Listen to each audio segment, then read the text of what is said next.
Alright, Josh here, and welcome to another Ultra Series team discussion. Now, today we're going to be looking at probably the most popular team slash core going around the ladder at the moment. If you've been playing Ultra on Showdown, I'm 90% sure you will have bumped into some variation of this team, and for good reason.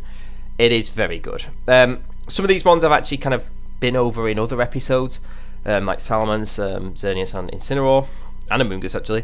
So it might not be as long. But anyway, this team is pretty much like it's like the new version of the Big Six in a way. Obviously Groudon, Xerneas, Salamence were all paired together very frequently in 2016, and is still extremely strong in this format. Obviously, like Mega Kangaskhan was one that you would have on that in 16, but I guess Incineroar can kind of help with that fake out role, and it's another Intimidate, which is really nice. Yeah, you've got double Intimidate here. You've got Tailwind option, no Trick Room option on this one actually. Quite commonly you would used to have like Bronzong or Cresselia, but you could definitely run those on this team for sure. Obviously, I already mentioned Mega Kangaskhan has been popular with these before, but there's also Talonflame. Now, obviously, both of those Pokemon have been like slightly nerfed. Kangaskhan obviously having Parental Bond damage output taken down a little bit, and Talonflame, well, Gale Wings is only works obviously when you've got full HP, where it used to just be all the time, which is crazy that they even allowed that. That's so strong. But yeah, obviously those Mons aren't. I'm not saying they're not viable, they're still very good, like Mega Kangaskhan still hits like a truck, and Talonflame is still really good, but I suppose in 16 as well, your only way to really stop priority was Quick Guard. Now, in this format as well, there is a lot of Tapu Lele running about. You just try Scarf, but I suppose that's why you have Tapu Fini on. Tapu Fini obviously gets rid of the Psychic Terrain, so you could potentially still run something like Talonflame or Mega Kang for the priority, the Sucker Punches or the Fake Outs, if you wanted. Okay, so first up we got Mega Salamence. I did talk about this in the last episode, so I won't go too over the top with this, I'll just go through it quickly. I'm pretty sure this is the same spread we saw last time. This seems to be a very popular spread. I'm sure it does something, I don't know what, but I've always ran this. I got this from somewhere for like VGC 18. I always liked it. It was always really good. Obviously mixed. This one's Hasty. I think the other one we on the last team was Naive. You could run either, and obviously you can run Jolly or Timid if you want to be either fully physical or fully special. If you want to be special, you could drop Double Edge for Draco Meteor or Dragon Pulse if you really don't like Draco Meteor's accuracy. But I mean, the power difference is pretty. It's a lot, isn't it? Or you could run a cheeky like Flamethrower as well if you were having some serious trouble with some steel types or something like that. But I don't think that's too necessary on this team. I mean, you've got Groudon and Incineroar. I don't think Flamethrower is necessary. You could always run Dragon Dance as well if you want to go physical. Keep Double Edge, drop Hyper Voice. Could have Crunch if something's giving you an issue. Or Brick Breaks Random Earthquake could be alright. Yeah, and if you don't like Return, if you don't like Double Edge's recoil, you could always run bulkier Salamence and run Return instead. Both options are strong, but obviously Salamence, if you're facing down anything with an ice type attack, if you're facing down Xerneas, you just have to be careful, don't you? Like Fini is a bit of a pain with Icy Wind, but you do hit Fini hard with Double Edge, and with Xerneas as well, you're going to chunk it all. You're going to do a ton of damage with Double Edge. Probably not Oko, I suppose. No, I don't think a Double Edge would Oko just like this Xerneas, for example, but it does do a lot. It puts it in range of pretty much any attack. So yeah, Salamance's really good. Obviously, Tailwind's a great move to have on a team like this as well. If you want to get your Groudon just ready to sweep, or use Xerneas in fast, so you can kind of guarantee a Geomancy. Yeah, and Intimidate support as well before Mega Evolving. It's a great mod. So next up we have the Groudon-Primal Groudon. Obviously with that Red Orb, don't want to be running anything else. You don't want normal Groudon. This is a physical one. It's Adamant. You can run Adamant, Modest, Brave, Jolly, Timid, Quiet. Groudon is kind of like, I would say that most of the time it is physical, but there are definitely special ones running about. Precipice Blades is a must on physical, so's Fire Punch. Yeah, Swords Dance is a good one. If you don't want to run Swords Dance, you can always run something like, I guess Thunder Punch. It's not something I've seen though, to be honest, not in this format yet. Where is it? Stomping Tantrum's a good one. Rock Tomb's also a good one as well. Rock Tomb is a really good option, or even Rock Slide, but I wouldn't say Stone Edge is a bit ropey on accuracy, isn't it? But Rock Tomb's good for like some speed control. Also, Raw. I've already seen someone raw me with a Primal Groudon, and I was like, oh no, like I didn't expect that. Yeah, but if you want to run special, you're going to be using something like Eruption, potentially Flamethrower, and definitely Earth Power. I did see someone use Dragon Pulse on me. That was a bit obscure. And actually, someone used Thunder on me as well. But again, that's not common. Hidden Power Ice is something as well that could be, could potentially come out. Didn't even know it got Focus Blast. That's odd. If you're going to run like a slow Trick Room Groudon as well, you could potentially do a mixed one. Have like, I think you always want Protect, really. Yeah, Groudon, you always want Protect. You could go like Protect, Precipice Blades, Eruption, and I guess either Flamethrower or Earth Power, depending on. Wait, it's up to you. I would probably go Earth Power, but yeah, I suppose you could have Flamethrower as well. This spread's kind of interesting. Obviously, it's got a lot of HP bulk and special bulk. Nice speed set. I suppose it's more for like a tail. It's not really a. I mean, it's like slow enough that it could do all right in Trick Room, but this is more for like this is a Tailwind team, really, isn't it? It's not got a Trick Room setter, so it has got a bit of speed investment. It is adamant, but I mean it's still bulky. Like I don't think you need to go 252 on attack with Groudon. I just don't think it's necessary, especially if you're running Swords Dance. It's really not necessary. You're way better off investing in bulk, to be honest. So Primal Groudon is basically like Xerneas' dream partner. He just does so well with it. Obviously Xerneas is weak to Steel and Poison, and what does Groudon deal with best? Steel and Poison types. Without a ton of Intimidates, there's nothing really that's... Well, obviously, like Bronzong's going to be able to take a Precipice Blades if it's Levitate, obviously, but I don't think Unintimidated Fire Punch... I would imagine that this person's calculus an unintimidated Fire Punch from and they called it Mega Groudon, then Primal Groudon, probably like Oko's, like Bronzong, for example. Unless it's heat proof, but if it's heat proof and it's a best of 3, for next time that you can just Precipice Blades it. So Groudon just protects Xerneas so well. And if you get Tailwind up with Salamence and you got Salamence and Groudon together, or you got Groudon and Xerneas together, you can really just run over teams. Obviously, just making sure that Precipice Blades connect, because we all know that accuracy is a tad ropey. But yeah, Groudon is like a fantastic partner for Xerneas.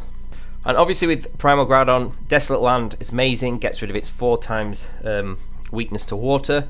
It's really funny because like it's not really funny, but like I think it's good that like Kyogre against Groudon. Obviously Kyogre gets rid of fire, Groudon gets rid of water, but Kyogre has only the single stab, whereas Groudon has ground as well, which is still, does a ton to Kyogre like Precipice Blades does. So like I suppose Groudon's got an advantage in that way, but obviously if you're playing against Kyogre with Groudon, you just have to win the Weather War.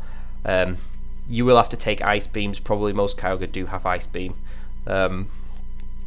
Just if you're playing Kyogre Rayquaza, obviously just be very careful with how you position Groudon. Like it's not safe just to attack if your opponent can switch out whatever's next to Kyogre like easily into Rayquaza, and then you just lose your Groudon super fast. So, and there's the odd cheeky hidden power water as well on Rayquaza teams. Bumped into a Mega Gengar the other day when I was using Primal Groudon with hidden power water. Yeah, and Tapu Koko is actually something that kind of runs hidden power water as well. Although it doesn't Oko though, like because I calced it. So that's alright. But yeah, cheeky hidden power waters, and obviously Rayquaza, Kyogre, and other Groudons as well. If it's Groudon versus Groudon, like single target Precipice Blades, for example, does a lot. Well, Oko single target. I mean, if it's just 2 on 2, it's like Precipice Blades is going to do a chunk, but not Oko. If you're playing a special Groudon, if your opponent's using a special Groudon, Earth Power can Oko. So with this spread here, because he's got like the HP investment and some special defense, maybe you could probably live an Earth Power. But yeah, that does do a ton from special Groudon, so yeah, just be wary of that. But yeah, in my opinion, Groudon is one of the best restricteds going, and it feels like a really good answer to Xerneas now. Like in Sun and Moon series, obviously it was pure ground type. Now it's got the added fire type. It resists fairy type attacks, and it just does so much more damage to Xerneas, and takes attacks from +2 Xerneas and non-boosted Xerneas obviously are so much better.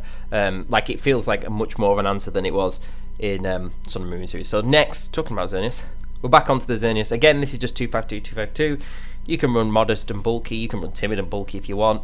But this is the most common moveset. Like, maybe some maybe don't have Dazzling Gleam, have sub over that, but other than that, you're not going to see any other type of Xerneas really.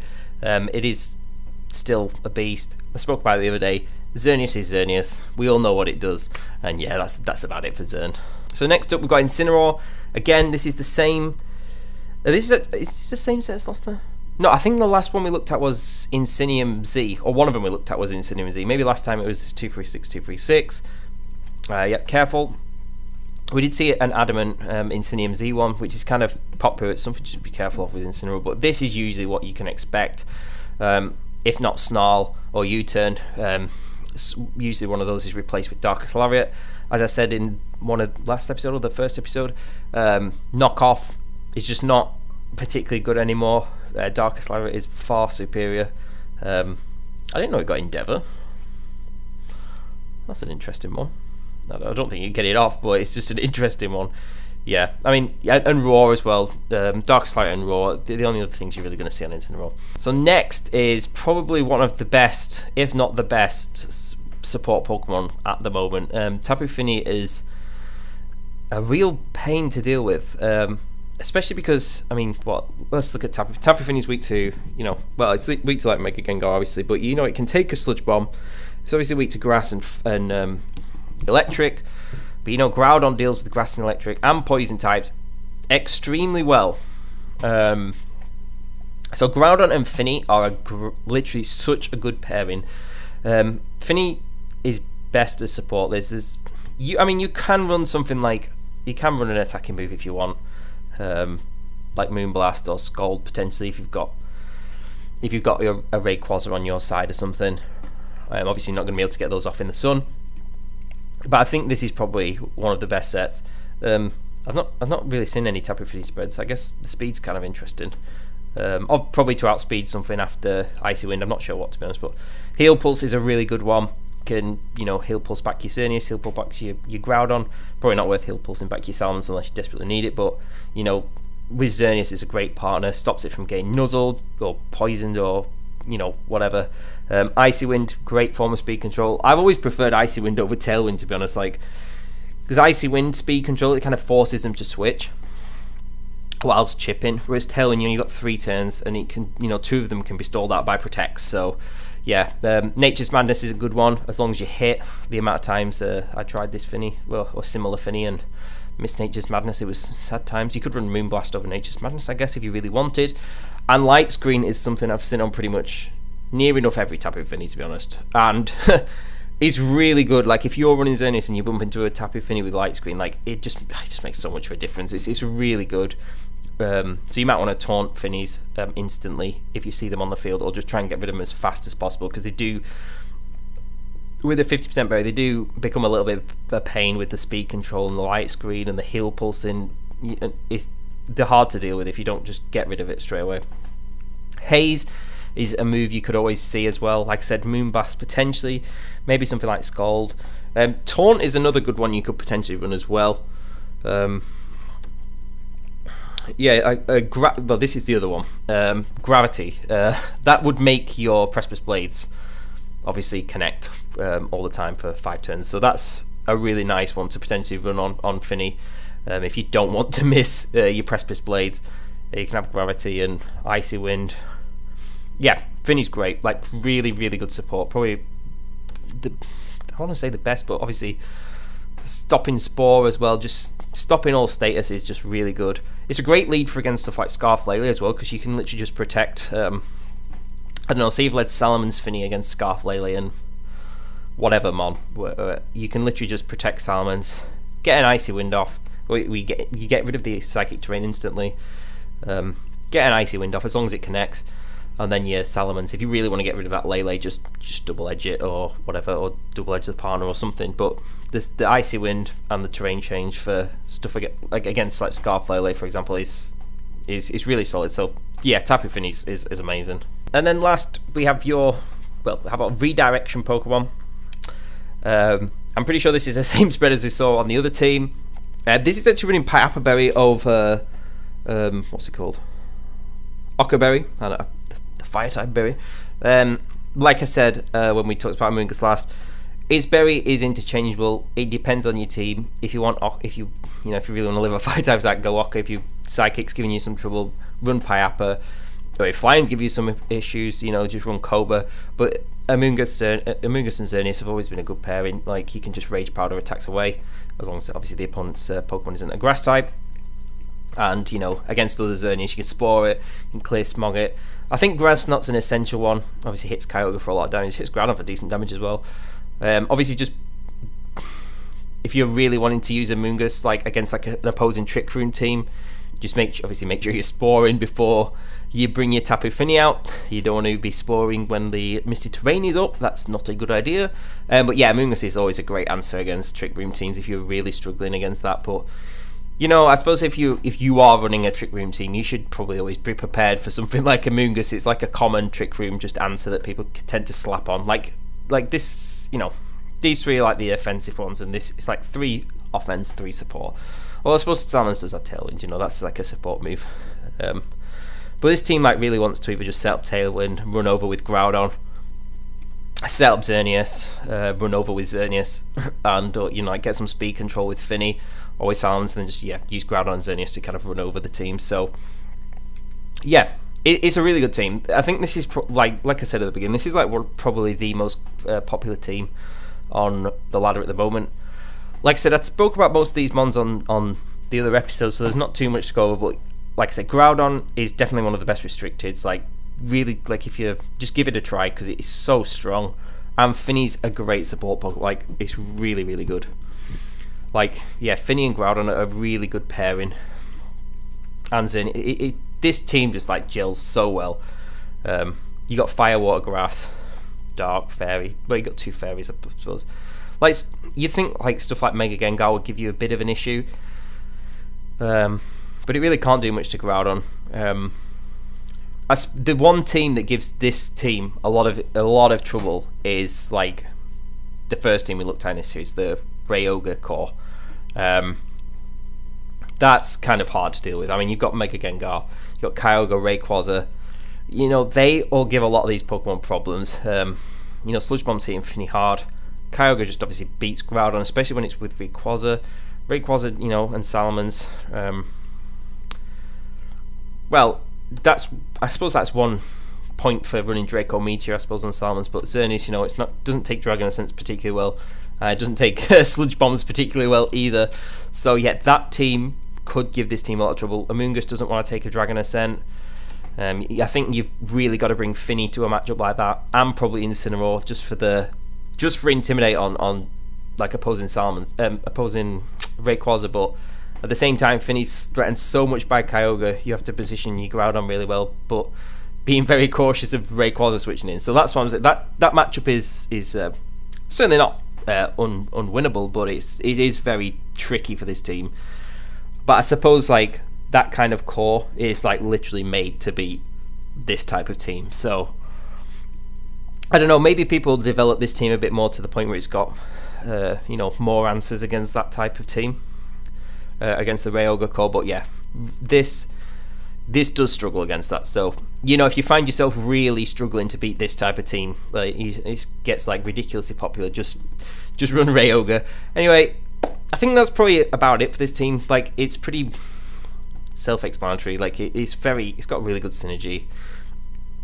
It is a fantastic team. The last team we looked at had a lot of Xerneas support as well, but this has got pretty similar Xerneas support. You just don't have a Follow Me user as well. You could always run Smeargle on this team instead of Incineroar, really, if anything, because you have got an Intimidate. It's nice having 2, but you have already got Intimidate, so you could always run Smeargle for Follow Me. You could have Wide Guard then as well, and you would still have Fake Out, obviously. So that's another potential option. Anyway, like I said, that'll be it for that'll be it for this team. Cheers for watching this episode, guys. Take it easy, and I'll see you all in a bit.